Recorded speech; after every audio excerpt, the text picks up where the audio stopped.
സിമ്പിളായിട്ട്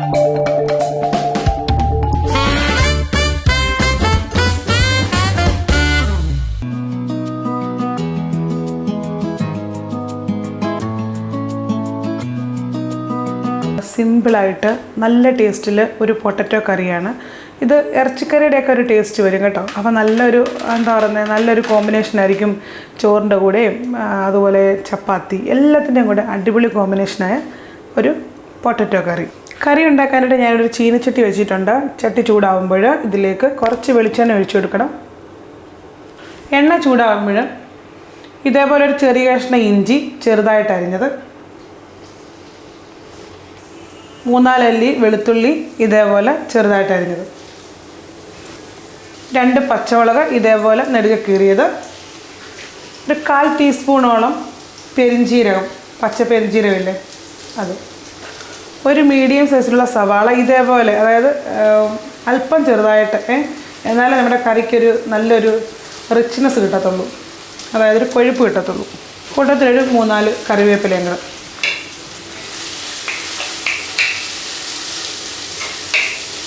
ഇത് വഴലാൻ വേണ്ടി ലേശം ഉപ്പിട്ട് കൊടുക്കാം. എൻ്റെ അമ്മയൊക്കെ ഉപ്പിടുമ്പോൾ ആ കറിയുടെ മൊത്തം ഉപ്പും ആദ്യം ഇടുമ്പോഴേ ഇട്ട് തീർക്കും. നമ്മളൊക്കെ 2 പ്രാവശ്യമായിട്ടാണ് ഇടുന്നത്. ഇനി ഈ സവാള നല്ലതുപോലെ വഴറ്റി, ഈ സവാളയൊക്കെ നല്ലതുപോലെ അങ്ങ് കട്ടി വേണം, സോഫ്റ്റ് ആവണേ, പച്ചമണമൊക്കെ മാറി അതുവരെ നമുക്ക് വഴറ്റിയെടുക്കാം. അപ്പോൾ സവാളയൊക്കെ നല്ലതുപോലെ വഴണ്ട് കേട്ടോ. ഇനി നമുക്കിതിലേക്ക് തീ കുറച്ച് വെച്ചിട്ട് മസാലപ്പൊടികൾ ചേർത്ത് കൊടുക്കാം. 1/4 ടീസ്പൂൺ മഞ്ഞൾപ്പൊടി, 1.5 ടീസ്പൂൺ മുളക് പൊടി, കാശ്മീരി മുളക് പൊടിയാണ്,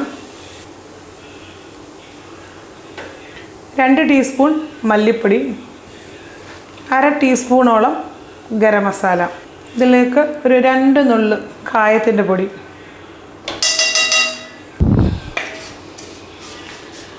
അപ്പോൾ പൊടിയുടെ പച്ചമണമൊക്കെ മാറിയതിന് ശേഷം ഇതിലേക്ക് നമുക്ക് ചൂടുവെള്ളം ഒഴിച്ചു കൊടുക്കാം.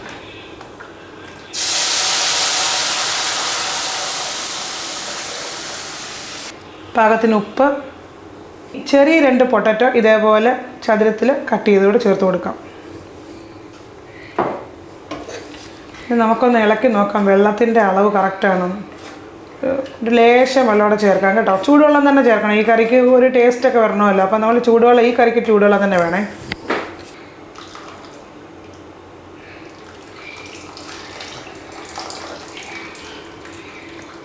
മതി.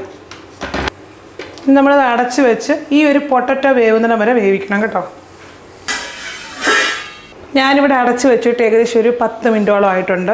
ഇത് ഒരുപാട് വേവേണ്ട, കറക്റ്റായിട്ട് ആ ഒരു എണ്ണയൊക്കെ നല്ലതുപോലെ തെളിഞ്ഞ് വരും. അതുപോലെ നമ്മുടെ പൊട്ടറ്റോയും നല്ലതുപോലെ വേവണം, അതാണ് അതിൻ്റെ ആ പാകം. അതുകൊണ്ടാണ് ഞാൻ ഒരുപാട് ഗ്രേവി ഒന്നും വെക്കാതെ ഇങ്ങനെ കുറച്ച് വെള്ളത്തിൽ, അതായത് പൊട്ടറ്റോ ഒന്ന് മുങ്ങിക്കിടക്കുന്ന രീതിയിൽ വെള്ളം വെച്ചാൽ മതി കേട്ടോ. എന്നിട്ട് നമുക്ക് ഇതിൻ്റെ അകത്ത് വേറെ സംഗതികൾ ചേർക്കാനുണ്ട്. ഇനി ഞാനിത് അടപ്പ് മാറ്റാം. കണ്ടോ, അതായത് നല്ല എന്താ പറയുന്നത്, തീ ഒന്ന് കുറച്ച് വെച്ചേക്കണേ. തീ ഒരുപാട് ഞാൻ കൂട്ടി വെച്ചിട്ടല്ല വേവിച്ചെടുത്തോട്ടെ. ഒരുപാട് കൂട്ടി വെച്ച് കഴിഞ്ഞാൽ വെള്ളം പെട്ടെന്ന് വറ്റിപ്പോവും, പൊട്ടറ്റോ വേവത്തില്ല. അവിടെ തീ ഒരു ചെറിയ ഫ്ലെയിം ഇട്ടാണ് വേവിച്ചെടുത്തത്. അപ്പോൾ ഇത് പൊട്ടറ്റോ കറക്റ്റായിട്ട് വെന്തിട്ടുണ്ട്. ഇത് ഉടഞ്ഞു തരുമൊന്നും ചെയ്യണ്ട കേട്ടോ, അങ്ങനത്തെ കറിയല്ല, ഒരു ഇറച്ചിക്കറിയുടെ ടേസ്റ്റ് വരണം. ഇനി ഇതിൻ്റെ അകത്തേക്ക് നിങ്ങൾ കണ്ടോ, ഈ ഉള്ളിയുടെയൊക്കെ ഗ്രേവിക്ക് നല്ലൊരു തിക്നെസ്സാണ്. അതെന്താ പറയുക, ഉള്ളി നമ്മൾ ആ രീതിയിൽ അരിഞ്ഞതുകൊണ്ടാണ്. നെടുകെ ഒന്ന് കീറിയിട്ട് പിന്നെ ഒന്നും കൂടെ അങ്ങനെ ചെറുതായിട്ട് അരിയുന്നുണ്ട് കേട്ടോ. ഇനി ഇതിൻ്റെ അകത്തോട്ട് നമുക്ക് കുറച്ച് സാധനങ്ങൾ ചേർത്ത് കൊടുക്കണം. ഞാനിവിടെ ഒരു 1/2 കപ്പ് തേങ്ങാപ്പാൽ ചേർത്ത് കൊടുക്കുകയാണ്. അത് കട്ടിക്കുള്ള പാൽ തന്നെയാണ് കേട്ടോ. ഇനി അത് ചൂടാകുമ്പോൾ നമുക്കിത് ഓഫാക്കണം. പിന്നെ ഒരു കാര്യം, ഇതിനകത്ത് ഒരു മസാല പോലും ഞാൻ പറയുന്നത് കൂടുതൽ ചേർക്കരുത്. മസാല കൂടുതൽ ചേർത്ത് കഴിഞ്ഞാൽ കുത്തൽ രുചിയായിപ്പോവും കേട്ടോ. ഞാനൊരു പാൻ വെച്ചിട്ടുണ്ട്. അപ്പോൾ അതിലേക്ക് കുറച്ച് വെളിച്ചെണ്ണ ഒഴിച്ചു കൊടുക്കുകയാണ്. എണ്ണ ചൂടായപ്പോൾ ഇതിലേക്ക് കുറച്ച് കടുകിട്ട് കൊടുത്തു. പിന്നെ ഒരു 2 കറിവേപ്പില, ഒരു 3-4 കൊച്ചുള്ളി എല്ലാം കൂടെ അരിഞ്ഞത് ഇട്ട് കൊടുക്കുകയാണ്. ഇതിലേക്ക് 2 വറ്റൽമുളക്. ഇനി നമുക്കിത് നമ്മുടെ കറിയിലോട്ട് ചേർക്കാം.